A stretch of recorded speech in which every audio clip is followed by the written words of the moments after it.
Baik teman-teman, selamat datang kembali. Pada kesempatan kali ini saya akan membahas analisis saham harian untuk periode tanggal hari ini tanggal 11 November 2021 sampai dengan besok hari Jumat tanggal 12 November 2021. Jadi seperti biasanya saya akan bahas totalnya ada 16 saham. Untuk bagian pertama saya akan bahas 8 saham ya.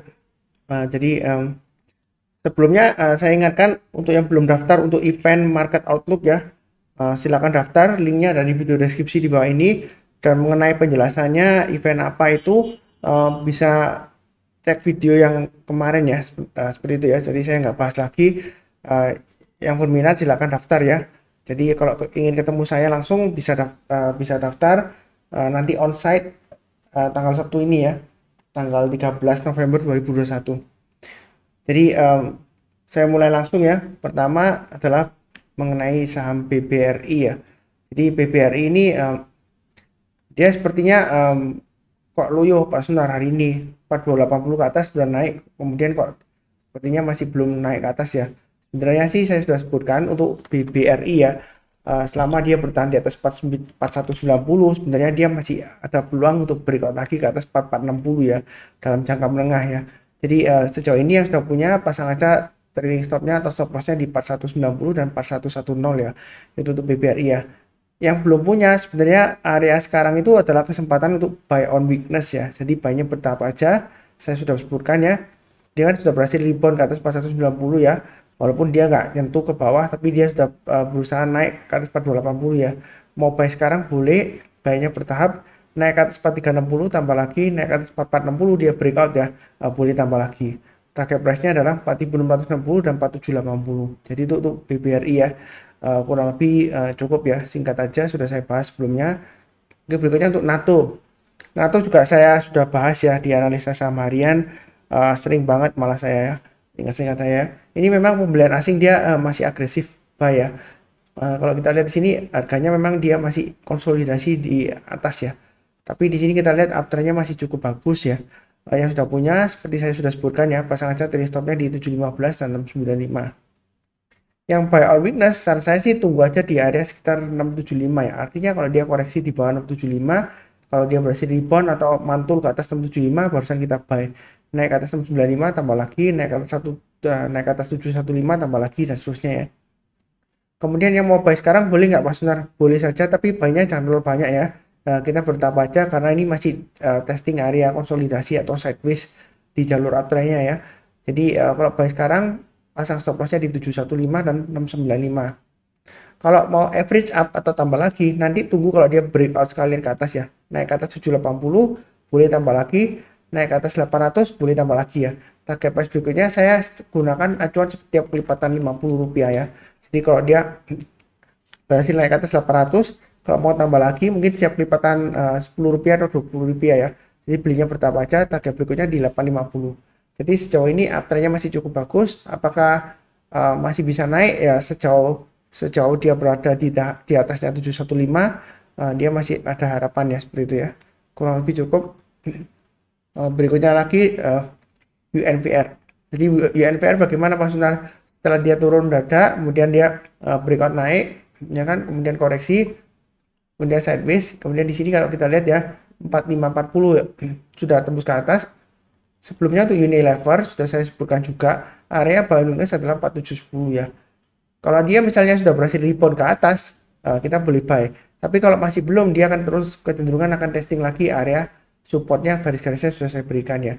Jadi walaupun sekarang ini naiknya tinggi ya hari ini ya, sebenarnya sih kalau mau buy sekarang resikonya masih tinggi ya. Tunggu aja kalau dia berhasil naik ke atas 4710 barusan kita buy. Mungkin yang memperhatikan di sini, oh Pak Sunar ini di sini pernah naik ke atas 4710, ternyata turun lagi. Sebenarnya sih ya, kalau kita perhatikan seperti ini memang ini kan gagal, tapi kita jangan terlalu kaku ya. Oh sebelumnya gagal, oh berarti pasti kali ini gagal, enggak ya, seperti itu ya. Jadi sejauh ini reboundnya masih ada harapan ya. Sebenarnya memang saya sebutkan sekali lagi ya, untuk Unilever ini sahamnya memang strong downtrend ya. Saya ulangi lagi ya, untuk Unilever ini memang sahamnya lagi strong downtrend. Jadi kita kalau beli sebenarnya terus terang aja boleh dikatakan ini tangkap pisau jatuh ya. Kalau dia belum berhasil naik ke atas Fibonacci retracement 38,2%, secara Fibonacci retracement ini masih strong downtrend. Walaupun sebelumnya dia naik ya, kemudian dia koreksi sideways, ini berusaha rebound ya. Jadi selama di bawah 5.425 kurang lebih ya angkanya ya, itu dia masih dianggap sebagai strong downtrend ya.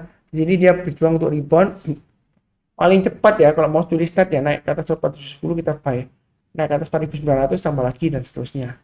Tapi pagi ini saya memang tertarik, saya buy ya, tapi saya buy-nya terus terang aja untuk Unilever saya nggak banyak ya. Saya terus terang aja spekulasi buy on weakness, tangkap pisau jatuh ya, terus terang aja. Jadi saya pasang stop lossnya kalau dia turun di bawahnya 4.350 itu stop loss saya. Kalau dia turun di bawah 4.350 saya jual dulu ya, seperti itu ya. Ya mudah-mudahan aja dia berhasil rebound naik sampai 5.425 ke atas ya. Memang laporan keuangannya dia nggak terlalu bagus ya, pendapatannya turun, laba bersihnya juga turun ya, seperti itu ya. Kurang lebih cukup. Berikutnya untuk Boga. Boga sudah sering saya bahas ya, memang ini area konsolidasinya atau sideways ya di jalur uptrendnya. Ini yang sudah ngikutin saya, garis-garisnya sudah saya berikan, 1535 sudah tercapai, tapi dia belum berhasil breakout ya. Jadi yang belum punya kalau mau buy high sell higher, naik ke atas 1535 buy. Target berikutnya kalau dia naik ke atas 1565 boleh tambah lagi ya. Target price-nya di 1605 dan 1670. Kalau yang mau buy on weakness tunggu di area 1435 lebih baik ya. Artinya kalau misalnya dia koreksi turun di bawahnya 1435, kita belinya kalau dia berhasil rebound atau mantul ya. Kalau belum rebound atau belum mantul ya jangan beli. Itu tangkapnya itu namanya tangkap pisau jatuh ya. Kalau dia turun lagi Anda langsung beli ya. Tunggu kalau rebound atau mantul barusan kita beli. Karena kalau dia masih di bawahnya 1435, dia akan kecenderungan testing area support berikutnya di 1350. Itu untuk Boga ya, kurang lebih cukup. Berikutnya untuk BMRI, Bank Mandiri ya. Kalau kita perhatikan di sini area konsolidasi ya di jalur uptrendnya, supportnya adalah 6850. Ya, memang sejauh ini saya sudah sebutkan naik ke atas 7100 boleh tambah lagi, naik ke atas 7225 tambah lagi dan seterusnya ya. Yang belum punya ya silakan ikut berikutnya. Jadi kalau naik ke atas 7225 tambah lagi, breakout ke atas 7325 mau tambah lagi silakan ya. Target price-nya dia akan berusaha untuk breakout ke atas 7450. Kalau dia breakout ke atas 7450 ya, ini kan vibrasi retracement sebelumnya ya. Kalau saya tarik extensionnya itu masih memungkinkan ke arah 8.500 ya. Jadi target berikutnya di 8.000 dan 8.500. Sejauh ini sih dia istilahnya konsolidasi di jalur uptrendnya. Kita jangan terlalu takut, oh ini resistennya 7325. Kalau beli sekarang nanti resiko nyangkut atau kena banting ya. Belum tentu ya. Jadi kita jangan terlalu kaku, oh ini resisten berarti takut jual dulu ya. Padahal belum tentu ya. Kalau dia berhasil breakout ke atas ya kita boleh tambah lagi atau average up karena dia akan cenderungan membentuk level yang lebih tinggi lagi di atasnya ya, seperti itu ya. Jadi jangan sampai kita menganalisa pasar menggunakan analisa teknikal, kemudian kita mengatur pasar dengan analisa teknikal, itu kebalik ya, seperti itu ya. Jadi pasar itu tidak bisa diatur dengan analisa teknikal ya, sekali lagi ya. Jadi Anda jangan, ya mungkin aja kalau gambaran target price Anda sesuai dengan pasar ya mungkin bisa ya, ya kadang-kadang yang laki aja, tapi nggak 100% selalu benar ya analisa Anda ya, seperti itu ya. Jadi market nggak harus selalu 100% ngikutin Anda ya, seperti itu ya. Jadi kalau dia breakout lagi ke atas ya dia akan kecenderungan naik lagi ya. Nah, seperti itu ya. Lebih cukup. Berikutnya untuk MDKA. MDKA kalau kita perhatikan di sini ya, garis-garisnya sudah saya berikan, naik ke atas 3.300 boleh tambah lagi ya. Nah, ternyata tambah lagi kok masih lesu Pak Sunar. Sebenarnya sih masih cukup wajar ya. Jadi yang sudah punya pasang aja dari stopnya atau stop lossnya di 3.200 dan 3.100. Yang belum punya kalau mau buy sekarang takut ya tunggu aja di area buy on weakness 3.100. Ini sudah saya sebutkan ya. Jadi naik ke atas 3.100 buy, naik ke atas 3.200 tambah lagi, naik ke atas 3.300 tambah lagi dan seterusnya ya. Seperti itu ya. Memang kalau ngikutin saya ya kalau sudah pasang trailing stop ya harusnya masih untung ya walaupun ini sempat turun ya. Kalau misalnya sudah kena trailing stop ya tunggu aja kalau dia naik lagi ke atasnya, high-nya hari ini 3.330 ya. Kalau dia naik ke atasnya ya silakan tambah lagi atau buyback ya. Seperti itu ya, naik ke atas 1.400 tambah lagi. Kalau yang takut ya beli sekarang boleh tapi jangan terlalu banyak atau tunggu di area 3.100. Kita belinya kalau dia berhasil rebound ya. Kalau dia gagal rebound ke atas 3.100 ya, itu kemungkinan dia akan tembus ke bawah 3.030 ya. Ini kurang lebih ya. Kalau turun banyak 3.030 dia akan testing lagi area swing high di sini ya. Kurang lebih area resistennya di 2880 ya. Nah, itu kurang lebih untuk MDKA. Hari ini HMSP mantul atau rebound ya, gitu ya. Jadi Pak Sunar, apakah boleh buy sekarang? Nah, sebenarnya memang HMSP ya, seperti dengan Unilever itu sebenarnya primary trendnya masih strong downtrend ya. Kalau Anda beli sekarang itu memang resikonya tinggi ya, seperti itu ya. Tapi kalau Anda misalnya mau coba-coba tangkap besok jatuh ya boleh aja pasang stop lossnya di 1000 ya, seperti itu ya, atau 995 ini low-nya ya. Jadi yang mau buy saya sarankan sebelumnya di garis 1065 ya, itu paling cepat ya kalau mau curi start ya. Naik ke atas 1065 buy, naik ke atas 1100 tambah lagi, breakout ke atas 1170 boleh tambah lagi ya, seperti itu ya. Mungkin ada yang tanya, lupa sebentar sebelumnya kan gagal 1170 ya, memang benar sebelumnya gagal. Jadi kalau gagal ya Anda pasang trailing stopnya aja, seperti itu ya. Jadi kita belinya bertahap aja, kalau paling cepat tunggu naik ke atas 1065 ya. Sekarang masih resiko ya, walaupun ini hijau kencang ya, kita jangan terlalu kaku. Oh ini stokastiknya golden cross di area oversold, ini sebelumnya golden cross kan, oh berarti naik Pak Sunar, mau beli ya, belum tentu ya. Ya mudah-mudahan sejauh ini sih stokastiknya dia bagus ya, golden cross dia naik, golden cross di sini naik, tapi kemudian dia nggak lama lagi turun lagi ya. Jadi hati-hati ini kalau kita lihat di sini ya, walaupun stokastiknya golden cross di area oversold ya, dia berikutnya dia merah lagi, bahkan turun lagi ke bawah ya. Nah, jadi memang ini masih strong downtrend. Sebelumnya sideways di breakout ya, ya mudah-mudahan aja lancar ya. Kurang lebih cukup ya. Kemudian berikutnya untuk KBAG, jadi ini garis-garisnya sudah saya berikan. Yang ngikutin saya naik ke atas 79 boleh tambah lagi ya, tadi sempat ke 83 ya. Posisi sekarang yang sudah punya pasang aja trailing stopnya di 76, maksimum stop loss di 71 ya. Kalau buy on weakness sebelumnya saya gambarkan di area 60 ya, tapi berhubung dia higher high, kalau yang mau buy on weakness tunggu aja di area 71. Artinya kalau dia misalnya koreksi lagi di 71, kita belinya kalau dia berhasil rebound atau mantul ya ke atas 71 kita buy, belinya bertahap aja, naik ke atas 76 tambah lagi, naik ke atas 79 tambah lagi ya.